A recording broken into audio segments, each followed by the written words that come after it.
ಬಹುಶಃ ನಾನು ಕೇಳ್ತೀನಿ, ಈ ರಾಜ್ಯದ ಕಾಂಗ್ರೆಸ್ಸಿನ ನಾಯಕರಾದಂಥ ರಾಹುಲ್ ಗಾಂಧಿ ಅವರನ್ನು ನಾನು ಒಂದು ಪ್ರಶ್ನೆ ಕೇಳ್ತೀನಿ. ಸ್ವಾಮಿ, ಇವತ್ತು ನೀವು ಎಲ್ಲ ಹಿಂದುಳಿದಂಥ ಜಾತಿಗಳು OBC ವರ್ಗದ ಜನರಿಗೆ ತಾವು ಏನು ಹೇಳ್ತಾ ಇದ್ರಿ? ಇವತ್ತು ಭಾರತೀಯ ಜನತಾ ಪಾರ್ಟಿ ಮೋಸ ಮಾಡ್ತಾ ಇದೆ. ಭಾರತೀಯ ಜನತಾ ಪಾರ್ಟಿ ಯಾವುದೇ ರೀತಿಯಲ್ಲಿ ಕೂಡ ಇವತ್ತು ಅವ್ರಿಗೆ ಗೌರವವನ್ನು ಕೊಡ್ತಾ ಇಲ್ಲ, ಸ್ಥಾನಮಾನವನ್ನು ಕೊಡ್ತಾ ಇಲ್ಲ ಅನ್ನೊಂದು ಹೇಳ್ತಾ ಇದ್ರಲ್ಲ. ನಾನು ಕೇಳ್ತೀನಿ, ಇವತ್ತು ಈ ರಾಜ್ಯದ ಈ ವೇದಿಕೆ ಮೂಲಕ ಈ ರಾಜ್ಯದಲ್ಲಿ ಕಾಂಗ್ರೆಸ್ ಪಕ್ಷದಲ್ಲಿ ಯಾವ ರಾಜ್ಯದಲ್ಲಿ ಅಧಿಕಾರದಲ್ಲಿದ್ದರೋ ಹಿಂದುಳಿದಂತ ವ್ಯಕ್ತಿ ಕರ್ನಾಟಕ ರಾಜ್ಯದಲ್ಲಿ ಸಿದ್ದರಾಮಯ್ಯರು ಮಾತ್ರ ಹಿಂದುಳಿದಂತ ವರ್ಗಕ್ಕೆ ಸೇರಿದಂತ ಒಬ್ಬ ಮುಖ್ಯಮಂತ್ರಿ ಆಗಿದ್ರು. ಆ ಹಿಂದುಳಿದಂತ ಮುಖ್ಯಮಂತ್ರಿಗಳನ್ನ ಈ ಕಾಂಗ್ರೆಸ್ ನಾಯಕರನ್ನ ಕಿತ್ತಾಕುವಂತ ಕೆಲಸ ಮಾಡಲಿಲ್ಲ ಸಿದ್ದರಾಮಯ್ಯರನ್ನ. ಇವತ್ತು ನಾನು ಕೇಳ್ತೀನಿ, ರಾಹುಲ್ ಗಾಂಧಿ ಅವರೇ, ರಾಹುಲ್ ಗಾಂಧಿ ಅವರು ಈ ಭಾರತೀಯ ಪ್ರಜೆ ಅಲ್ಲ, ಅವರು ಈ ಭಾರತೀಯ ಪ್ರಜೆ ಅಲ್ಲ ಅವರು. ಆದ್ರೆ ವಿದೇಶದಲ್ಲಿ ಹೋಗಿ ನಾವು ವಿದೇಶಿ ಕಿಡ್ ಅಂತೀವಲ್ಲ, ವಿದೇಶಿ ಕಿಡ್ ಅಂದ್ರೆ ಗೊತ್ತಾಯ್ತಲ್ಲ, ಆ ವಿದೇಶಿ ಕಿಡ್ ಹೋಗಿ ಭಾರತವನ್ನು ಎಲ್ಲಿ ನೋಡಿದ್ರು ಕೂಡ ಏನು ಬೇಕಾದ್ರೂ ಕೂಡ ಮಾತಾಡೋದು ಪುಕಟಿ ಪಬ್ಲಿಸಿಟಿ ಸಲುವಾಗಿ.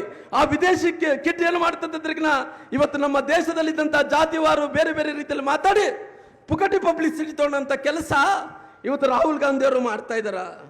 ಬಹುಶಃ OBC ವಿಚಾರದಲ್ಲಿ ನೋಡಿದಂಥ ಟೈಮಲ್ಲಿ ರಾಹುಲ್ ಗಾಂಧಿ ಅವರು ಒಂದು ಮಾತನ್ನು ಹೇಳ್ತಾರ, ಎಲ್ಲಿ ಆಯ್ಕೆ ಯಾವುದನ್ನೇ ಒಂದು ನೌಕರಿಗಳನ್ನು ಅಪಾಯಿಂಟ್ಮೆಂಟ್ ಮಾಡಿದಂಥ ಟೈಮಲ್ಲಿ, ಅದು ಆರ್ಮಿ ಆಗಿರ್ಬೋದು, ಶಿಕ್ಷಣದಲ್ಲಿ ಆಗಿರ್ಬೋದು, ನೌಕೆಯಲ್ಲಿ ಆಗಿರ್ಬೋದು, OBC ಅವರು ಇದಾರ ಅನ್ನಂತ ಮಾತನ್ನು ಕೇಳ್ತಾರ. ಆದ್ರೆ ಅದರಲ್ಲೇ ಹುಡ್ಕೊಂತ ಟೈಮಲ್ಲಿ ಇವತ್ತು ಸಿದ್ದರಾಮಯ್ಯರಿಗೆ ಮೋಸ ಮಾಡಿದ್ದು ನಿಮ್ಗೆ ಅರಿವಿಲ್ಲನಾ? ಹಿಂದುಳಿದಂತ ಸಮುದಾಯಗಳಿಗೆ ಮೋಸ ಮಾಡಿದ್ದು ನಿಮ್ಗೆ ಅರಿವಿಲ್ಲನಾ? ಇವತ್ತು ರಾತ್ರಿ ಅವ್ರಿಗೆ ಕೆಳಗಡೆ ಇಳಿಸಿ ಇನ್ನೊಬ್ರು ಮುಖ್ಯಮಂತ್ರಿ ಮಾಡಿದ್ರಲ್ಲ, ಅವತ್ತು ನಿಮ್ಗೆ ಗೊತ್ತಿಲ್ಲನ ಹಿಂದುಳಿದಂತ ಸಮುದಾಯಗಳಂತೇಳಿ. ಆದ್ರೆ ಇವತ್ತು ಮಾತಾಡಂತ ಮಾತುಗಳು ಮಾತ್ರ ಬಹಳಷ್ಟು ಚಲೋ ಮಾತಾಡಂತ ಕೆಲಸ ಮಾಡ್ತಾ ಇದ್ರಿ. ಅದಕ್ಕೋಸ್ಕರವಾಗಿ ಮುಂದಿನ ದಿನಗಳಲ್ಲಿ ಭಾರತೀಯ ಜನತಾ ಪಾರ್ಟಿ ಎಲ್ಲಾ ರೀತಿಯಲ್ಲಿ ಕೂಡ ಪ್ರಾತಿನಿಧ್ಯವನ್ನು ಕೊಡಬೇಕು ಅನ್ನಂತ ಕಾರಣದಿಂದ ಇವತ್ತು ಹಿಂದುಳಿದಂತ ಸಮುದಾಯಗಳಿಗೆ ಈ ದೇಶದ ಪ್ರಧಾನಮಂತ್ರಿಗಳಂತ ನರೇಂದ್ರ ಮೋದಿಜಿಯವರು ಇವತ್ತು ಎಲ್ಲಾ ರೀತಿಯಲ್ಲಿ ಕೂಡ ಪ್ರಾತಿನಿಧ್ಯವನ್ನು ಕೊಡುವಂತ ಕೆಲಸ ಮಾಡ್ತಾ ಇದಾರ. ಬಹುಶಃ ನಾನು ನೋಡಿದಂತ ಟೈಮಲ್ಲಿ ಪ್ರಸ್ತುತ ಕೇಂದ್ರದಲ್ಲಿದ್ದಂತ 72 ಮಂತ್ರಿಗಳಲ್ಲಿ, ಕೇಂದ್ರ ಮಂತ್ರಿಗಳಲ್ಲಿ ಹತ್ತತ್ರ ನಿಮಗೆ 27 ಮಂದಿ 72ರಲ್ಲಿ ಕೇಂದ್ರ ಮಂತ್ರಿಗಳಲ್ಲಿ 7 ಮಂದಿಗೆ ಇವತ್ತು ಹಿಂದುಳಿದಂತ ಸಮುದಾಯಗಳಿಂದ ಮಂತ್ರಿಗಳು ಮಾಡಿದ್ದಾರೆ ಪ್ರಧಾನಮಂತ್ರಿಗಳಂತ ನರೇಂದ್ರ ಮೋದಿಜಿಯವರು. 27 ಮಂದಿಗೆ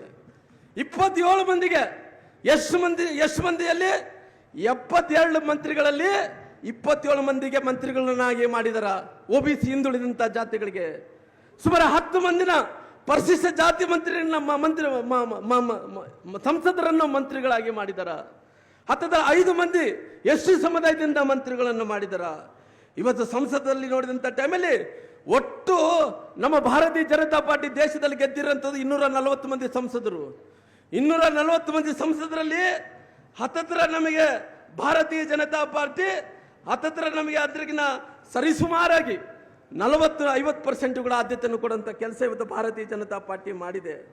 ಅದಕ್ಕೋಸ್ಕರ ಒಟ್ಟಾರೆಯಾಗಿ ಇವತ್ತು ರಾಜ್ಯದಲ್ಲಿ ನೋಡಿದಂತ ಟೈಮಲ್ಲಿ ಸುಮಾರಿಗೆ ಹತ್ತತ್ರ ನಾವು ಎಲ್ಲ ರಾಜ್ಯಗಳಲ್ಲಿ ನಾವು ವಿಧಾನಸಭೆಯಲ್ಲಿ MLAಗಳನ್ನು ಆಯ್ಕೆ ಆಗುವಂತ ಟೈಮಲ್ಲಿ ಹತ್ತತ್ರ ನೀವು ನೋಡಿದಂತ ಟೈಮಲ್ಲಿ 1500 ಮಂದಿ MLAಗಳು ಹಿಂದುಳಿದಂತ ಸಮುದಾಯಗಳಿಂದ ಗೆದ್ದಾರ.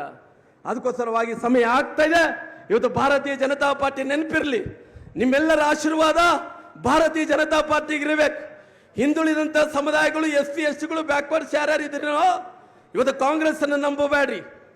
ಇವತ್ತು ಬಾಬಾ ಸಾಹೇಬ್ ಅಂಬೇಡ್ಕರ್ ಅವರು ಯಾವ ರೀತಿಯಲ್ಲಿ ಮೋಸ ಆಗಿದೆ, ಯಾವ ರೀತಿಯಲ್ಲಿ ಬಾಬು ಜಗಜೀವನ್ ರವರಿಗೆ ಮೋಸ ಆಗಿದೆ, ಯಾವ ರೀತಿಯಲ್ಲಿ ಸಿದ್ದರಾಮಯ್ಯರಿಗೆ ಮೋಸ ಆಗಿದೆ, ಹಿಂದುಳಿದಂತ ಜಾತಿಗಳು ಯಾವ ರೀತಿಯಲ್ಲಿ ಮೋಸ ಮಾಡಿದರೋ ಮೋಸ ಮಾಡಿಕೊಂಡೇ ಇವತ್ತು ಅಧಿಕಾರವನ್ನು ಚಲಾಯಿಸ್ತಾ ಇದ್ದಾರ. ಹಿಂದುಳಿದಂತ ಸಮುದಾಯಗಳಿಗೆ ದೇಶದ ಪ್ರಧಾನಮಂತ್ರಿಗಳು ಇರೋ ತನಕ ನಮ್ಗೆಲ್ಲ ರೀತಿಯಲ್ಲಿ ಶಕ್ತಿಯನ್ನು ಸ್ಫೂರ್ತಿಯನ್ನು ಕೊಡುವಂತ ಕೆಲಸ ಮಾಡ್ತಾರ. ಮುಂದಿನ ದಿನಗಳಲ್ಲಿ ಹಿಂದುಳಿದಂತ ಸಮುದಾಯದ ನಾಯಕರು ಬೆಳೀತಾರ. ಹಿಂದುಳಿದಂತ ಸಮುದಾಯದಲ್ಲಿದ್ದಂತ ಇವತ್ತು ನಮ್ಮ ಮಂದಿ, ನಮ್ಮ ಕುಟುಂಬಸ್ಥರುಗಳು ಬೆಳೆಯುವಂತ ಕೆಲಸ ಭಾರತೀಯ ಜನತಾ ಪಾರ್ಟಿ ಮಾತ್ರ ಮಾಡುವಂತ ಕೆಲಸ ಆಗುತ್ತೆ. ದಯವಿಟ್ಟು ತಾವೆಲ್ಲರೂ ಕೂಡ ನಿಮ್ಮ ಹಿಂದುಳಿದಂತ ಸಮುದಾಯಗಳು, ಕಾಯಕ ಸಮುದಾಯ ಇವತ್ತು ನಮ್ಮ ಪಾರ್ಟಿ ಜೊತೆಲಿ ಇರಬೇಕು, ನರೇಂದ್ರ ಮೋದಿ ಜೊತೆಲಿ ಇರಬೇಕು, ನಮ್ಮ ಪಕ್ಷದ ಅಧ್ಯಕ್ಷರಾದಂಥ ವಿಜೇಂದ್ರ ಜೊತೆಲಿ ಇರಬೇಕು, ನಮ್ಮ ಕೌಟಿಲ್ಯ ರಘುವರ್ ಜೊತೆಲಿ ಇರಬೇಕು ಅನ್ನೋ ಮಾತನ್ನು ಹೇಳ್ತಾ ನನ್ನ ಮಾತುಗಳನ್ನು ಮುಕ್ತಾಯ ಮಾಡ್ತಾ ಇದ್ದೇನೆ.